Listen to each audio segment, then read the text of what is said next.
ძალიან რთული დღის გია, მაგრამ დარწმუნებულია, რომ წარმატებით იასპარეზებს და წმენა ადამიანში და უნარი რომ აიმართო. იძლიერი გუნდები არ მაგრამ არავის განახლებით თუნდაც. იგეთ ხო არ მოხდა. თამაში ესპანეთთან რა?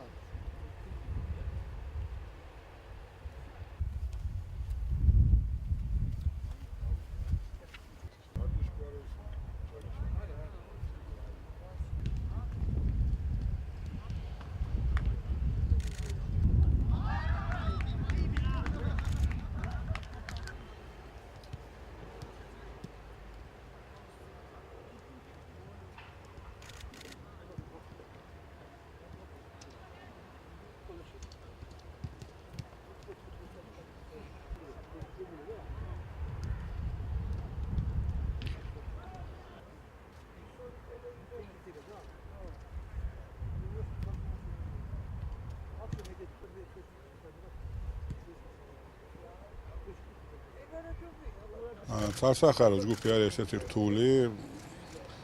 ევროპის ჩემპიონატის ფინალსაც კი დაამშვენებდა, ესეთი ლიდერები არიან, მაგრამ დარწმუნებული ვარ, რომ საქართველოს ნაკრები თავის პოტენციალით არის არაფრით არ ჩამორჩება თავის მეტოქეებს და მინდა აღვნიშნო, რომ ამ ბავშვებს ამ ახალგაზრდებს ვცნობ ბავშვებისთლებიდან ეს ძალიან ნიჭიერი თაობა, რაც ყველაზე მნიშვნელოვანი ძალიან აქ სპეციალისტებთან მზადდებიან ერთად საუკეთესოებთან და შესაბამისად გვაქვს იმედი რომ ეს იქნება ერთ-ერთი წარმატებული მათი გამოსვლა, ამის იმედს ვიტოვებთ.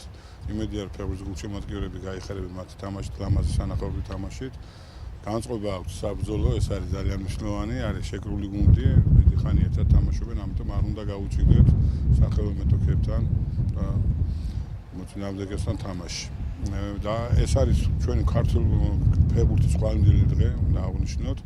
და ძალიან მნიშვნელოვანია შემდგომი თაობებისთვისაც მათი წარმატება. ამიტომ ვფიქრობ, რომ ისინი არა მარტო თავიანთი პირადი კარიერისთვის, არამედ ქართული ფეხბურთის მომავლისთვისაც იბრძოლებენ და ყველა ერთად უნდა გულშემატკივროს, მინდა ყველა გულშემატკივროს ვთხოვო, რომ მოგზავნდნენ და გვერდში დავუდგნენ. ამ ახალგაზრდებს რომ თავარი უპირატესობა საშინაო თამაშისას არის, რომ მაყურებელი უნდა დაუდგეს გვერდით, ყველა ერთად გავერთიანდეთ ქართული ფეხბურთის აკეთილ.